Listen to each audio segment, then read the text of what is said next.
بسم الله الرحمن الرحيم والحمد لله رب العالمين والصلاة والسلام على أشرف الأنبياء والمرسلين نبينا محمد وعلى آله وصحبه أجمعين. أما بعد، فقال الله تبارك وتعالى: إن مثل عيسى عند الله كمثل آدم خلقه من تراب ثم قال له كن فيكون الحق من ربك فلا تكونن من الممترين. تمام قسم کی تعریفیں و حمد و ثنا اللہ رب العزت کے لیے ہے، جو ہمارا حقیقی مالک ہے، حقیقی خالق ہے، حقیقی مدبر ہے. لاکھوں کروڑوں درود و سلام ہو سرور کائنات، فخر موجودات، احمد مجتبی محمد مصطفیٰ صلی اللہ علیہ وسلم پر، جنہیں اللہ تعالیٰ نے سارے کائنات کے لیے رحمت بنا کر مبعوث کیا. میں اللہ رب العزت سے دعا کرتا ہوں کہ اللہ تعالیٰ جس طرح ہمیں اس مبارک مجلس میں جمع کیا ہے، اسی طرح ہمیں جنات الفردوس میں جمع کریں. میں اللہ رب العزت سے دعا کرتا ہوں کہ اللہ تعالیٰ ہماری عبادتیں، ہماری تلاوتیں، ہماری نمازیں قبول فرمائے اور ہمیں ان لوگوں میں سے کر دے جن کے گردنوں کو اللہ تعالیٰ جہنم سے رہا کر چکا ہے. آمین یا رب العالمین. عزیز ساتھیوں، بزرگوں، دوستوں، ماؤں، بہنوں، ہم کل کی مجلس میں بہت ساری باتیں دیکھی، خاص طور پر حنین کا واقعہ اور اس کے بعد طائف کی لڑائی. حنین و طائف، یہ دو لڑائیاں کیسی ہوئیں اور ان کے اندر کیا کیا واقعات پیش آئے، اور آپ صلی اللہ علیہ وسلم کو اللہ تعالیٰ نے کیسے جیت دی، اور لڑائی کے واپسی پر کیا کیا واقعات پیش آئے، مال غنیمت کیسی تقسیم کی گئی، اور نبی صلی اللہ علیہ وسلم نے انصار سے مخاطب ہو کر کیا کہا، وہ خطبہ کیا رہا. یہ تفصیل ہم نے کل کی مجلس میں دیکھی. میرے دوستوں، آپ صلی اللہ علیہ وسلم اگر کسی لڑائی میں شامل ہوں تو اس لڑائی کو غزوہ کہتے ہیں. اس لڑائی کو غزوہ کہتے ہیں. اگر آپ صلی اللہ علیہ وسلم کسی لڑائی میں نہیں ہیں تو اسے معرکہ کہتے ہیں، جنگ، معرکہ.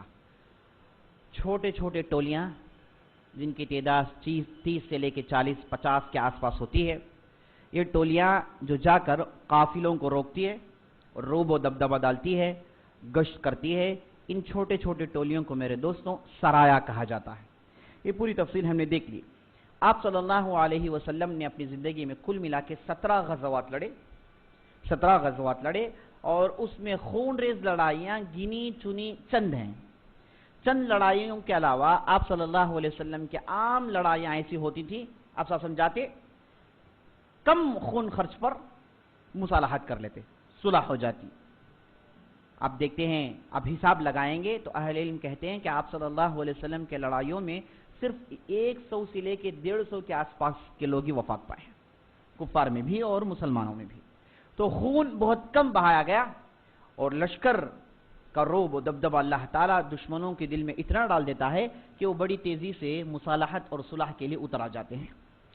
تو آپ صلی اللہ علیہ وسلم کی زندگی میں جو آخری غزوہ رہا، آخری لڑائی جس میں آپ صلی اللہ علیہ وسلم شامل تھے، اس لڑائی کو میرے دوستوں غزوہ تبوک کہتے ہیں. غزوہ تبوک جو 9 ہجری میں پیش آیا، اس کا آغاز آپ صلی اللہ علیہ وسلم نے شوال میں کیا، بلکہ رجب کے آخری میں کیا، تو واپس رمضان کے مہینے میں آئے. تو تقریباً 50 دن کا سفر رہا. 30 دن سفر کرتے رہے اور 20 دن تبوک میں رہے. تبوک میرے دوستوں وہ علاقہ ہے جو شام اور عرب کے باؤنڈری میں پڑتا ہے. آج بھی سعودی عرب کے اندر تبوک ایک مشہور علاقہ ہے جہاں کی زمین زرخیز ہے، ہری بھری ہے. تو تبوک شام اور عرب کی زمین کے بالکل بارڈر میں پڑتا ہے میرے دوست. آپ نے موتا کی لڑائی میں سنا. موتا کی لڑائی کن کن لوگوں کے درمیان ہوئی؟ رومیوں اور مسلمانوں کے درمیان. رومی اور دوسرے عرب قبائل جیسے بلقان، بلی اور دوسرے جو شام کے حدود میں رہتے ہیں، وہ قبائل رومیوں کے ساتھ مل گئے. مل کے ان کی تعداد 1 لاکھ کی ہو گئی تھی، اور یہ تعداد کے ساتھ آپ صلی اللہ علیہ وسلم نے زید بن حارثہ کی سرگردگی میں ایک لشکر بھیجا جو آگے بڑھی، لڑائی لڑی. 3 اہم افراد شہید ہوئے. آخر کار اللہ تعالیٰ نے خالد بن ولید کو مسلط کیا. وہ آئے اور چکمہ دے کر دشمنوں کو ایک بہت بڑی تعداد مسلمانوں کی واپس لے کر آئے. مسلمانوں میں صرف 12 لوگ وفات پائے, 12 لوگوں کا قتل ہوا, بقیہ کفار ان گنت قتل کر دیے گئے, جس سے کفار کو بہت بڑا ضرب لگا, اور ایسا ضرب تھا جسے وہ پہچان لیے کہ مسلمان معمولی لوگ نہیں ہیں. رومیوں کو معلوم ہو گیا کہ یہ عام عرب کے طرح لوگ نہیں ہیں, ورنہ اس لڑائی سے پہلے رومی یہ سمجھتے تھے کہ عرب کے جو بھی ہیں یہ لٹیرے قسم کے لوگ ہیں, بدو قسم کے لوگ ہیں, اور جب بھی وہ حدود میں لڑائیاں لڑتے ہیں, باؤنڈریز میں حملے کرتے ہیں, تو ان کا مقصد پیسوں کا ہوتا ہے. اس سے پہلے بھی عرب جو تھے باؤنڈریز میں جا کے حملہ کیے, شام کے حدود جو ہیں وہاں پر پہنچ کے فرنٹیئرز پر انہوں نے حملہ کیا. کئی بار یہ واقعات ہوئے, اور رومی ان عربوں کو بلا کر پوچھتے کہ بھائی مقصد کیا ہے, کیوں لڑائی لڑ رہے ہو؟ تو عرب ان سے پیسوں کا مطالبہ کرتے, پیسے دے کے مسئلے کو رواں دواں کر دیتے تھے. یہی طریقہ تھا. لیکن یہ جو لڑائی ہوئی, موتا کی لڑائی, جس میں مسلمانوں نے جس انداز سے لڑائی لڑی اور عرب جو داد شجاعت دیے, اس سے رومیوں کو معلوم ہو گیا کہ یہ عام مسلمان نہیں ہیں. تو اس وقت جو قیصر تھا رومیوں کا سردار, اس نے باقاعدہ تفصیل سے تحقیق شروع کر لی. اسے یہ خبر پہنچ گئی ہے کہ ان کے درمیان نبی ہیں, اور خط بھی اسے پہنچ گیا تھا. لیکن اس کے بعد اس نے مسلمانوں کی طاقت کا جائزہ لیا, لوگوں کو دوڑائے, جاسوس بھیجے, تو لوگ پے در پہ آ کے یہ خبر دینے لگے کہ یہ جو مسلمان ہیں یہ معمولی لوگ نہیں ہیں, یہ ان کے اندر پیغام ایک ہے, ایک میسیج لے کر آئے ہیں, اور ان کے اخلاق عمدہ اخلاق ہیں, شستہ و شائستہ لوگ ہیں, بہترین لوگ ہیں, حرام حلال کے حدود کی پابندی کرنے والے ہیں.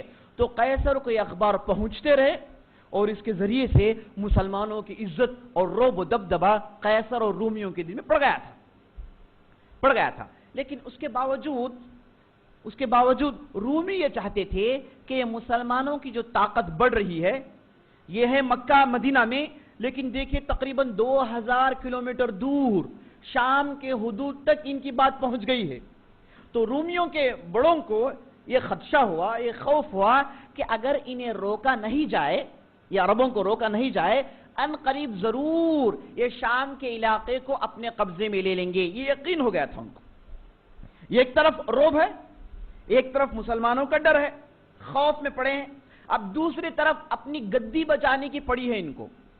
اب مسلمان سے ڈر ہے, صحیح بات ہے, لیکن یہ مسلمان آگے چڑھ کے ہمارے بستیوں میں گھس آئیں گے اور شام کو قبضے میں لے لیں گے. تو یہ سوچ کے رومیوں نے ایک بہترین لشکر تیار کیا, اور کہا جاتا ہے کہ اس لشکر میں رومی جو سلطنت تھی, میرے دوستو رومی جو سلطنت تھی اس زمانے میں بہت بڑی, آج کا جو ترکیہ ہے یہ سب رومن ایمپائر میں شمار ہوتا ہے. ترکیہ اور اس کے بعد ایک بہت بڑا علاقہ یورپ کے اندر, یہ سب رومیوں کے پاس تھا. یہ سب میرے دوستو رومیوں کے پاس تھا. تو ان کے بڑے بڑے علاقے تھے, بڑے بڑے بستیاں تھی, عمدہ سپہ سالار تھے, لشکر کے بہترین وسائل ان کے پاس تھے. تو ان کا جو بڑا تھا قیصر, اس نے سارے بستی میں خط لکھ کے سارے بستی میں جو عمدہ لوگ تھے, عمدہ سپہ سالار, جنگجو طبیعت کے لوگ, تجربے کار لوگ, ان تمام لوگوں کو اس نے بلایا اور بہترین اسلحہ دیے, اور سب کو تیار کر کے تقریباً تعداد 40,000 تک پہنچا دی. اب رومیوں کی تعداد 40,000 کے آس پاس ہے. اب اس میں عرب داخل نہیں, چونکہ ہم نے سنا عمر بن عاص اور اس کے بعد دوسرے صحابہ جا کے وہاں کے عربوں کو ڈرائے, اور وہاں کے عرب مسلمانوں کو دیکھ کر رعب میں پڑ گئے, اور وہ تتر بتر ہو گئے, انتشار ان کے اندر پیدا ہو گیا, دوبارہ جمع نہیں ہوئے. تو یہ لشکر جب تیار کیے رومیے, اس میں عرب داخل نہیں تھے, خالص رومی لوگ تھے. اور اس کے بعد آپ صلی اللہ علیہ وسلم کو خبر پہنچ رہی ہے کہ روم میں ایک بہت بڑی لشکر تیار کر چکے ہیں, اور ایسے لوگ اس میں داخل ہیں, اور ان کا مقصد یہ ہے کہ سیدھے مدینے میں آئے اور مدینے میں چڑھائی چڑھائیں, مدینے میں حملہ کریں.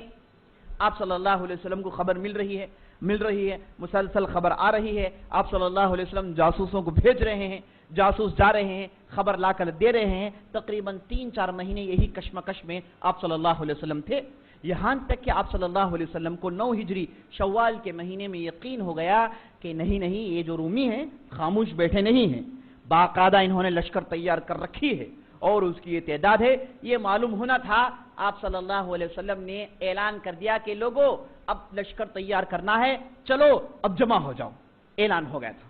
اور اس کے بعد وہ ایام جب یہ خبر پہنچ گئی، آپ صلی اللہ علیہ وسلم نے حکم دے دیا. یہ دن ایسے تھے جس میں مسلمان بہت پریشان تھے، بڑے نازک دن تھے، کیونکہ رومی کی طاقت جانتے ہیں اور بہت بڑی طاقت ہے، آدھی دنیا ان کے پاس ہے. اب مسلمان ان کی تعداد ہم جانتے ہیں، اور مسلمان خود جانتے ہیں کہ رومی کے جو لشکر ہے، ان کے جو اسلحہ ہے، ان کی جو تیاریاں ہیں، ان کے جو ٹیکٹکس ہے، اسٹریٹجیز ہیں، جنگجو ان کی جو طبیعت ہے، اس کے دنیاوی اعتبار سے مسلمان مقابلہ نہیں کر سکتے، مسلمان جانتے ہیں.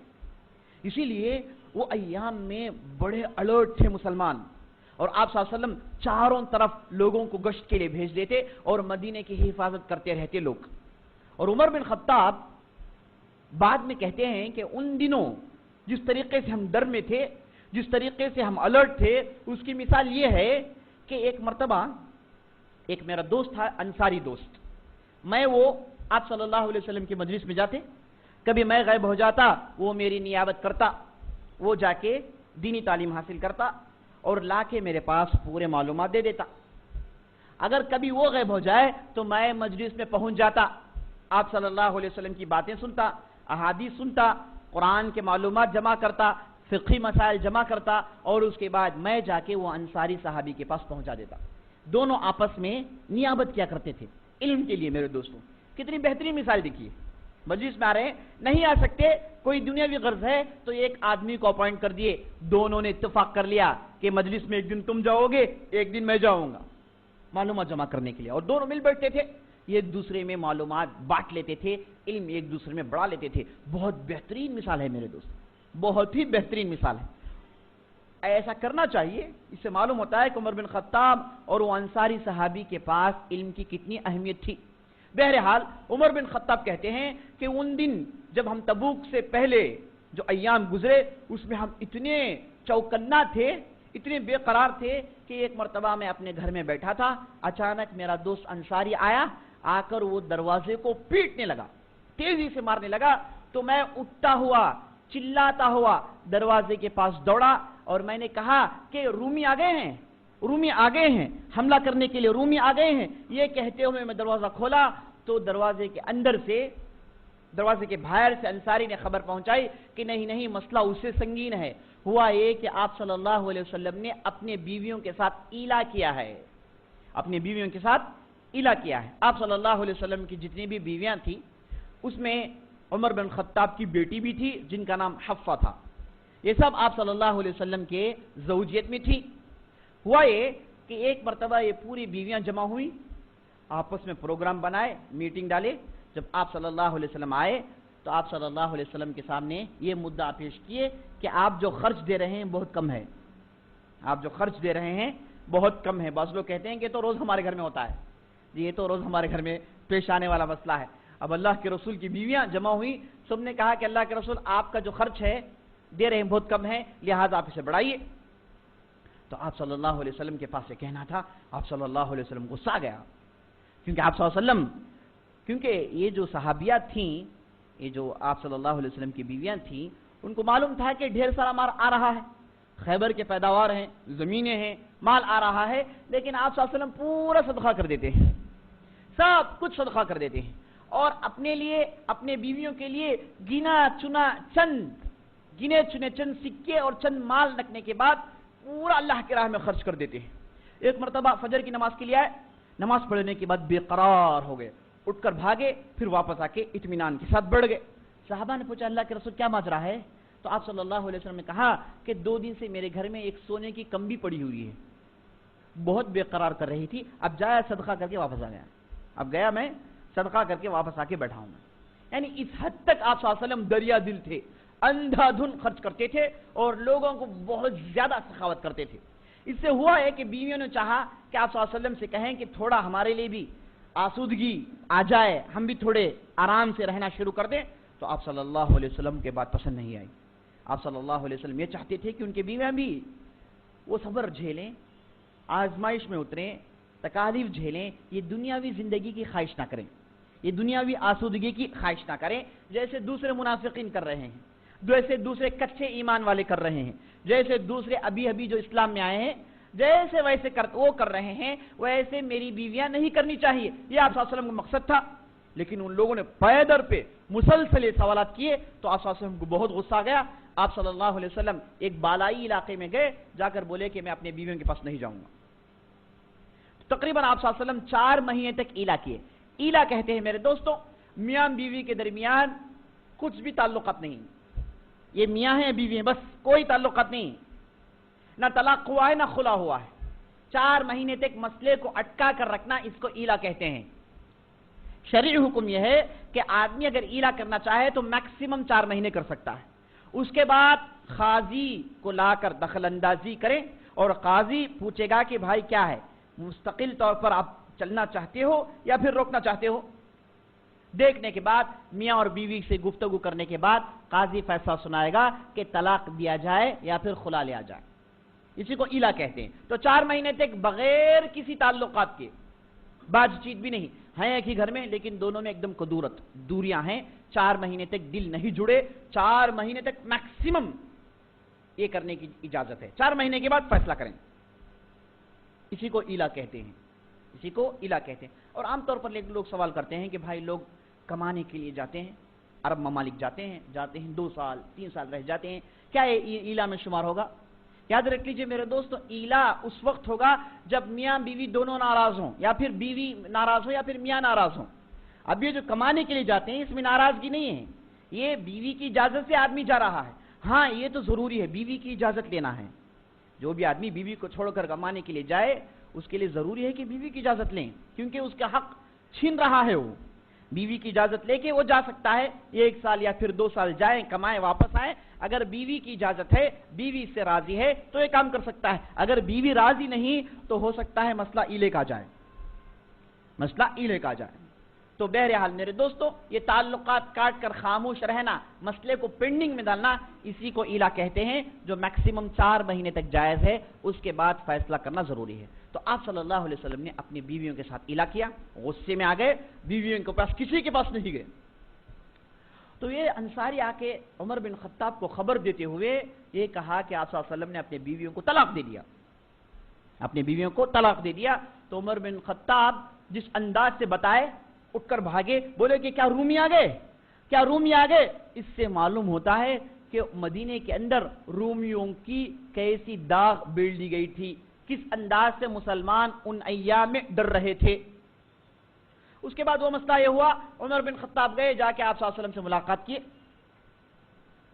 گئے, دروازے کے پاس بلال رضی اللہ عنہ کھڑے ہیں. عمر بن خطاب کہتے ہیں کہ میں اندر بات کرنا چاہتا ہوں آپ صلی اللہ علیہ وسلم سے. بلال نے کہا کہ آج کسی کو اجازت نہیں ہے, آپ صلی اللہ علیہ وسلم بہت غصے میں, کسی کے لیے اجازت نہیں ہے. عمر بن خطاب نے کہا کہ جا کے بولو عمر آیا ہے. بلال اندر گئے, جا کے بولے کہ عمر آئے ہیں. تو نبی صلی اللہ علیہ وسلم نے کہا کہ ٹھیک ہے عمر کو اندر بھیج دو. عمر بن خطاب اندر داخل ہوئے, بیٹھ گئے, دیکھ رہے ہیں کہ آپ صلی اللہ علیہ وسلم بہت غصے میں ہیں.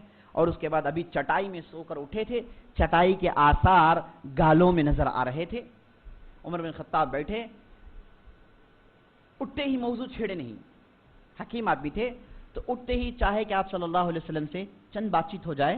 تو آپ صلی اللہ علیہ وسلم نے کہا کہ اللہ کے رسول, ہم جب مکے میں تھے یہ عورتوں پر ہمارا ڈومینیشن تھا, یہ عورتیں ہماری بات سنتے تھے, ڈرتے تھے. لیکن جب سے مدینہ آیا معاملہ پورا الٹا ہے, وہ لوگ ہم پر حکومت کر رہے ہیں, ہم ان کو ڈرنا پڑ رہا ہے. گھر میں گئے سوچ کے جانا, اندر گئے تو اندر سے جو ہے کبگیر, جی بیلن, یہی ہو رہا ہے اللہ کے رسول. یہ کہنا تھا, آپ صلی اللہ علیہ وسلم ہنس دیتے ہیں, ہنس دیتے. اس کے بعد عمر بن خطاب کہتے ہیں کہ اللہ کے رسول کیا آپ نے طلاق دے دی؟ نبی صلی اللہ علیہ وسلم کہتے ہیں نہیں, طلاق تو میں نے نہیں دیا ہے. تو عمر اللہ اکبر کہتے ہیں کہ اللہ اکبر, یہی چیز چاہیے. اس کے بعد پوچھتے ماجرا کیا ہے؟ تو نبی صلی اللہ علیہ وسلم کہتے ہیں یہ ماجرا ہے. اس کے بعد عمر بن خطاب اتر کر آ جاتے ہیں. تو وہ ایام ایسے تھے میرے دوستو, مسلمان انتہائی الرٹ تھے, پریشانی تھی, تیاریاں چل رہی ہیں, لیکن اس کے باوجود ڈر ہے مسلمانوں کے دماغوں میں. اب یہی ایام, یہی ڈر کے ایام میں منافقین جمع ہوئے. اب یہ منافقین اب سازش کر کے تھک گئے. اب سازش کرنے کے لیے لوگ نہیں ہیں, سب بدل گئے. اب کہاں سازش کریں گے؟ انہوں نے ایک گروپ بنا لی مدینے میں, ان کی بھی ایک چھوٹی جماعت بن گئی. اب جماعت بن گئی تو جمع ہونے کے لیے مرکز چاہیے.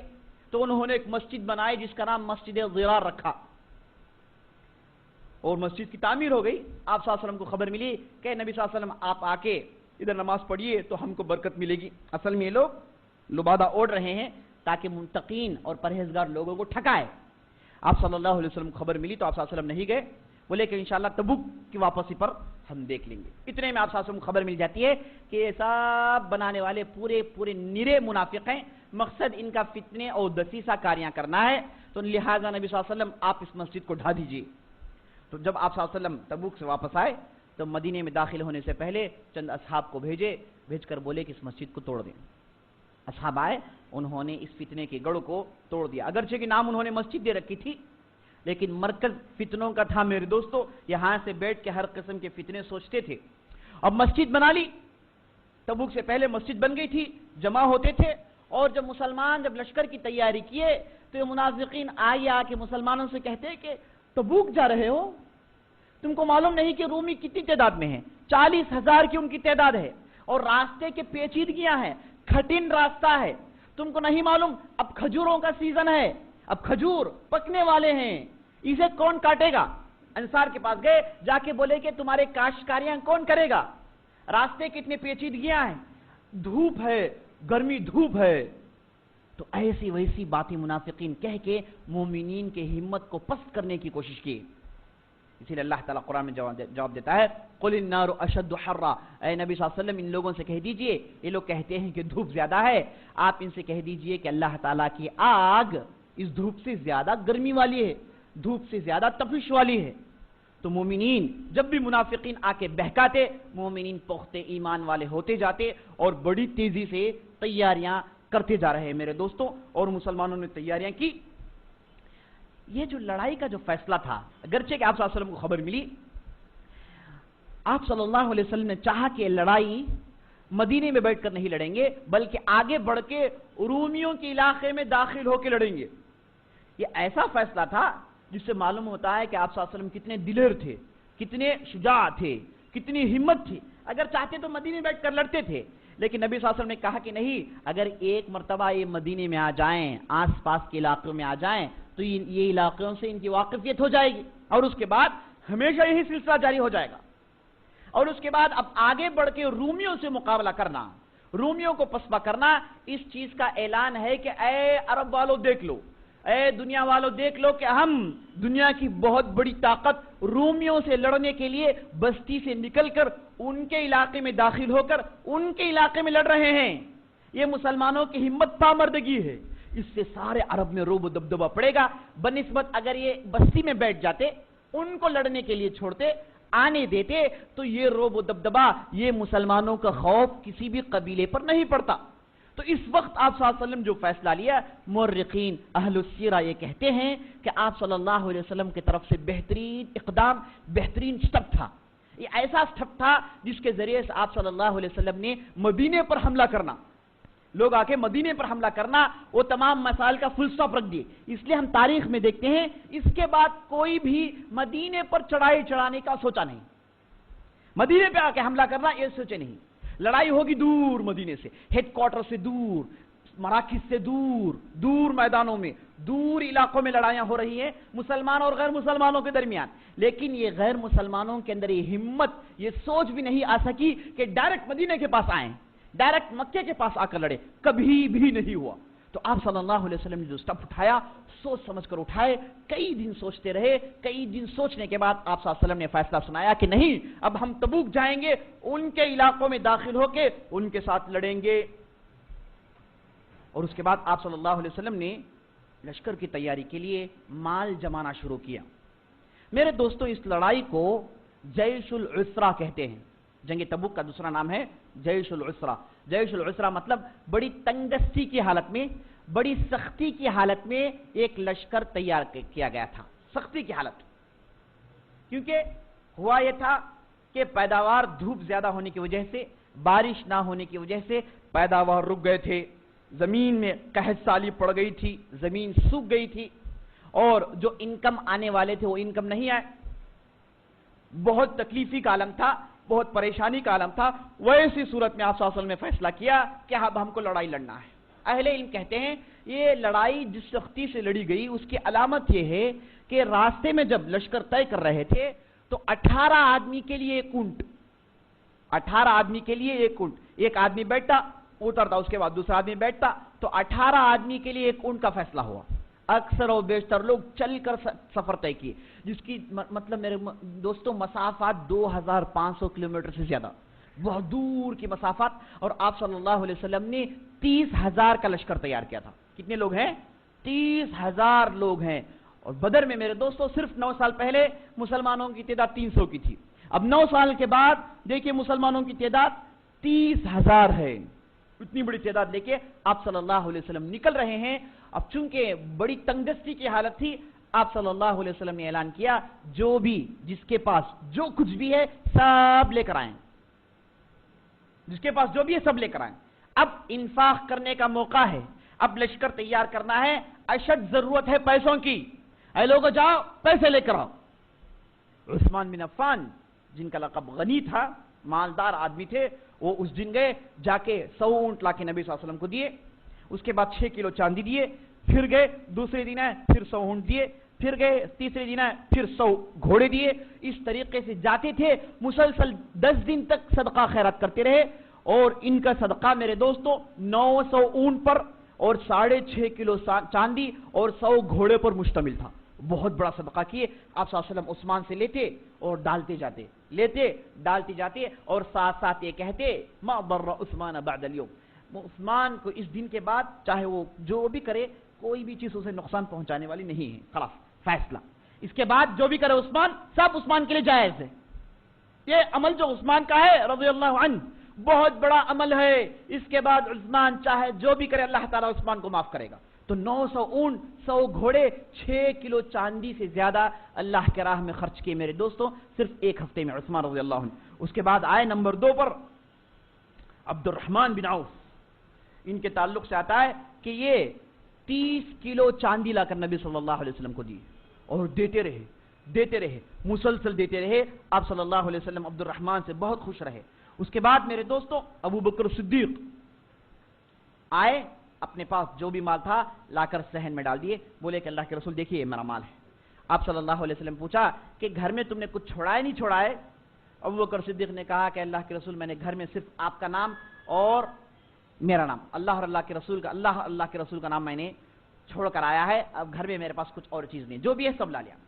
عمر بن خطاب آئے، عمر بن خطاب نے سوچا کہ اب بہترین موقع ہے کہ ابو بکر کو پیچھے چھوڑیں، یہ بہترین موقع ہے، اب جاؤں گا میں، میرا جتنا بھی مال ہے اس کا ادا کروں گا، برابر آدھا 50% لا کے اللہ کی راہ میں خرچ کر دوں گا۔ گئے 50% لائے، لا کر آپ صلی اللہ علیہ وسلم کی بارگاہ میں ڈالے، بولے کہ اللہ کے رسول میرے پاس جتنا بھی مال تھا اس میں سے میں نے 50% لے کر آ گیا ہوں، 50% لایا ہے، یہ لیجیے اللہ کے رسول میرے مال کو قبول کیجئے۔ یہ کہہ کے آپ صلی اللہ علیہ وسلم کے بارگاہ میں مال پیش کرتے ہیں۔ اس کے بعد چیک کرتے ہیں کہ ابو بکر آج کیا کیے، تو خبر ملتی ہے کہ ابو بکر تو 50% تو دور 100% صدقہ کیے ہیں۔ اس کے بعد عمر بن خطاب نے کہا کہ یہ آدمی سے مقابلہ بیکار ہے، بھائی یہ آدمی سے کیوں مقابلہ کریں، چھوڑیں، یہ آدمی اول ہے، اول ہی رہنے دو، ہم نمبر 2 میں، یہ آدمی کے لیے ہمیشہ نمبر 1 پوزیشن ہے، اس سے مقابلہ کون کرے گا۔ تو اس طریقے سے میرے دوست اس کے بعد عورتوں کے تعلق سے آتا ہے کہ عورتوں نے اپنی بالیاں نکال کر ڈالی۔ آپ صلی اللہ علیہ وسلم نے کہا صحابہ سے بلال چادر لے کر جاؤ عورتوں کے پاس، کہو ان کے پاس جو بھی ہے ڈالیں۔ تو عورتیں اپنے کال کی بالیاں نکال کر ڈالی، ہاتھ کی بنگڑیاں نکال کر ڈالی، اور اس کے بعد پٹیاں ڈالی، ان کے پاس جو بھی سونا تھا جو بھی مال تھا سب لا کر ڈالتے گئے۔ اسی لڑائی میں میرے دوستوں ایک صحابی تھے، وہ چاہتے تھے کہ اللہ کی راہ میں کچھ دیں، اللہ کی راہ میں کچھ خرچ کریں، دیں، موقع ہے دینے کا۔ میرے دوستوں دینے کے لیے موقع آتے ہیں، بعض لوگ کیا سمجھتے ہیں کہ بھائی آج نہیں کل صدقہ کریں گے، کل نہیں پرسوں صدقہ کریں گے، لیکن بعض موقع آتے ہیں، موقعوں میں صدقہ کرنا، ضرورت پر صدقہ کرنا، اس کی الگ اہمیت ہے۔ ہاں رمضان کا مہینہ ہے، دوسرے مہینے، لیکن ایک ضرورت مند آدمی ہے، ضرورت اب اشد ضرورت ہے، ضرورت پر جو صدقہ کرنا ہے نا، یہ سب سے نمبر 1 ہے۔ دیکھ رہے ہیں کہ آدمی بیمار ہے، مرنے کے قریب ہے، آپ گئے پیسہ لا کر دیے تو اس کا معاملہ کچھ اور ہے۔ ضرورت پر صدقہ کرنا، اس کا معاملہ اللہ تعالیٰ کے پاس ہے میرے دوستو، اللہ تعالیٰ اسے بہت پسند کرتا ہے۔ صدقہ ضرورت کے تحت، موقع کے مطابق۔ تو موقع آتے ہیں میرے دوستو، ان موقع میں آدمی کو صدقہ کر دینا چاہیے، آدمی کو نکال کر دے دینا چاہیے، تاکہ اسے بہت بڑا اجر ملے، بہت بڑا اجر ملے۔ تو یہ موقع تھا، تو صحابہ اس موقع کو جانے نہیں دیے، اس لیے ہم دیکھتے ہیں کہ ہر آدمی کچھ نہ کچھ کنٹریبیوٹ کیا۔ تو ایک صحابی آئے، بولے کہ ان کے پاس کچھ بھی نہیں، کنگال آدمی ہے، پہننے کے لیے تہبند ہے بس، لیکن اللہ کی راہ میں کچھ دینا ہے، موقع ہے، موقع جانے دینا نہیں ہے۔ یہ بہترین فرصت ہاتھ سے جانے دینا نہیں ہے، بیوقوفی ہے، چھوڑ دوں میں. تو گئے، بولے کہ کچھ نہ کچھ میں اللہ کی راہ میں دوں گا. جا کے یہود کے پاس گئے، یہودی کے پاس، اس کے باغیچے میں کام کیے، رات بھر گڈھے کھودتے رہے. یہودی نے جیسے ہی دیکھا فرصت اچھا ہے تو خوب کام لیا. جب صبح ہوا تو یہودی نے اس صحابی کو 2 کھجور دی. رات بھر کی محنت، 2 کھجور. صحابی 2 کھجور لے کے دوڑ کر آئے، آ کر بولے کہ اللہ کے رسول یہ میرا کنٹریبیوشن ہے. آپ صلی اللہ علیہ وسلم 2 کھجور لیے. انبار ہے، مال کا انبار. ایک صحابی ہے، ان کے تعلق سے آتا ہے کہ وہ تقریباً 2000 کلو کھجور دیے. یہ صحابی لا کے 2 کھجور دے رہے ہیں. معلوم ہے کہ یہ نبی صلی اللہ علیہ وسلم ہے، دنیا کے بادشاہ نہیں ہے کہ بھائی کیا جی 2 کھجور جاؤ جی لے لے کو. نہیں، یہ نبی صلی اللہ علیہ وسلم یہ قبول کریں گے، جانتے ہیں. تو لا کر دیے. تو نبی صلی اللہ علیہ وسلم 2 کھجور لیے، لے کے مال کے اوپر رکھ دیے. بولے کہ یہ ہیں 2 کھجور، لیکن اس کے اندر پاور زیادہ ہے. اس کے اندر اخلاص، اس کے اندر تقوی، اس کے اندر اللہ کے راہ میں خرچ کرنے کی خواہش، اس کا جذبہ بہت زیادہ ہے.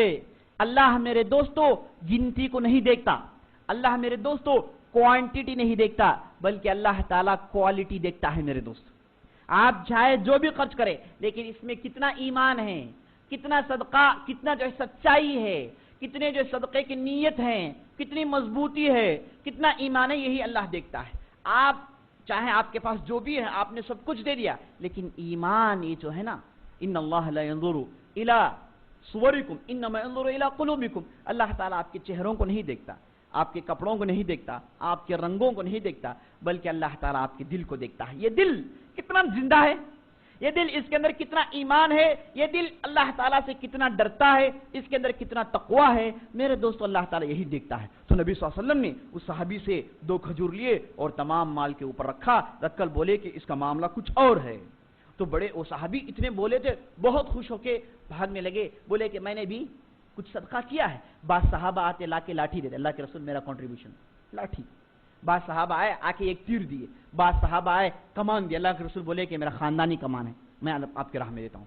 اس طریقے سے سب کچھ جمع کیے. اس کے باوجود 30,000 کے لشکر کے لیے میرے دوستو یہ پورے کنٹریبیوشن کم ثابت ہوئے، بہت کم ثابت ہوئے. لیکن اس کے باوجود آپ صلی اللہ علیہ وسلم نے لشکر کو نکالا، آگے بڑھائے. تو جیسے آپ نے سنا، ایک اونٹ پر 18 لوگ بیٹھ کر گئے. اکثر و بیشتر صحابہ چل کر سفر کیے، اکثر و بیشتر صحابہ جن کے پاس کوئی ہتھیار نہیں تھا. بہرحال یہ جو لشکر اور یہ آپ صلی اللہ علیہ وسلم کا آخری غزوہ رہا، تاریخی غزوہ رہا، اور آپ صلی اللہ علیہ وسلم کو اس میں آزمایا گیا، صحابہ کو بہت آزما گیا. آگے بڑھے. تبوک کے راستے میں ایک علاقہ پڑتا ہے جسے حجر کہتے ہیں. یہ حجر وہ علاقہ ہے جہاں پر سمود کے لوگ رہتے تھے. سمود کے لوگ جو صالح علیہ السلام کے زمانے میں تھے، وہ لوگ اسی علاقے میں رہتے تھے. یہاں پر اللہ کا عذاب آیا تھا. تو یہاں پر مختلف چشمے تھے، چھوٹے چھوٹے چشمے. تو آپ صلی اللہ علیہ وسلم نے کہا، اے لوگوں دیکھو آگے حجر کا علاقہ آ رہا ہے، یہ ایسا علاقہ ہے جہاں اللہ کا عذاب آیا. اے لوگوں یہاں سے جانا بہت بڑی غلطی ہے، لیکن یاد رکھ لو یہاں سے تم جانا چاہتے ہو تو سر نیچے کر لو اور اللہ تعالیٰ کے عذاب سے پناہ چاہتے ہوئے، اللہ کے بارگاہ میں گڑ گڑاتے ہوئے، روتے ہوئے اس راستے کو کاٹو. یہ حکم دیے اور اس طریقے سے راستے کو کاٹا گیا میرے دوستوں. اور اس کے بعد آپ صلی اللہ علیہ وسلم بولے کہ بہت سارے کنویں ہیں، پانی کا انتظام یہ سمود والوں نے کر رکھا ہے، کسی میں مت پیجیے، سب میں لعنت ہے، کسی پانی کو مت چھوئیے. پیاس، بھوک، سفر کر کے ایک علاقے میں داخل ہو رہے ہیں، نبی صلی اللہ علیہ وسلم یہ حکم دے رہے ہیں کہ کنویں کا پانی مت پیو. آزمائش، بہت بڑی آزمائش.